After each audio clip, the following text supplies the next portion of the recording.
Welcome to the Argonaut Weekly. I'm joined with head cross-country coach John Bergen. John, you guys did a great job this week at the FSU Invitational. The women's cross-country team finished in 6th place. Kelly Bond and Amy Marsh were the top finishers for the Argos. What's been the key to y'all's success this season? Well, we've been our top runners have been consistent. You mentioned Kelly and Amy, and they're two freshmen. 5 freshmen this year, and I think it's the best group of freshmen we've had in a while. And last year's freshman class I thought was pretty good, and they're maybe even rising above that for this year. So, Kelly and Amy have been really consistent. And then Renee Porsche, a sophomore, who's one of our good freshmen from last year, has started off the season really well and run consistent. She's been right behind Kelly and Amy for our first 4 meets.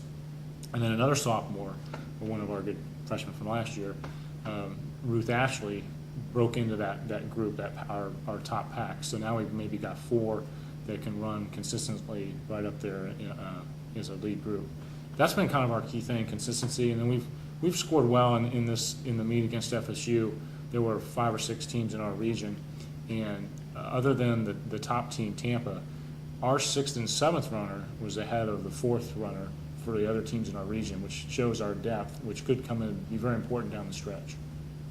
The FSU Invitational was full of big Division I field teams like Auburn and Florida State were there. Did you think the team was going to be intimidated going in, and did they answer the way you thought they would?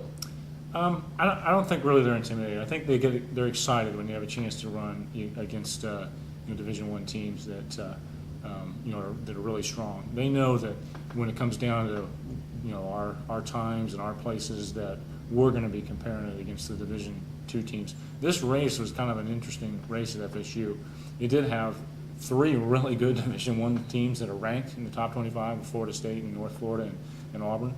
But it also was almost like a Division II regional preview race, because both in the men's race and the women's race, there were at least 5 of the top 8 ranked teams in the region in the race, which included us.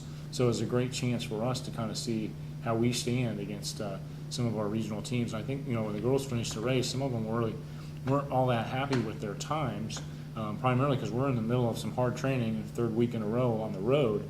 But when we pull out the results and we see our score versus some of the regional teams, we look pretty good. So that bodes well that that the athletes are realizing, hey, I got more. I'm going to run better. I'm going to run better times, and we're still showing pretty well against our regional foes. On October 1st, you guys are going to host the first tournament of the year at the Gulf Coast Stampede. What are you guys going to do to get ready for that tournament, and what teams should we look for that'll be at this tournament? Well, the home meet, you're always kind of, that's your chance to kind of shine in front of, the home crowd kind of thing. But so there's, we don't really have to pump them up or anything. And we're in the middle of some hard training, so we're not really going to peak perfectly for this race, but we will probably run our best times of the year, because now we've got a few races in, we have some really good training. So this will set up nicely for us to run well. The teams really in this race, the 2 teams on paper that would be ahead of us, one is a Division I school, that's Southern Miss, and then Harding University, which is ranked in the top 20 in Division II, will be at this race. And then one other school that wasn't at FSU, that's in our region and in our conference, who's very close to us, is West Alabama. And that's really, this is a good chance to see where we stand against West Alabama. Not only trying to see how close we are to Harding and Southern Miss, but should be 16 schools in the women's race. I think we have 13 in the men's race. So one of the bigger fields that we've had for our home meet. So we're excited to see how we stand.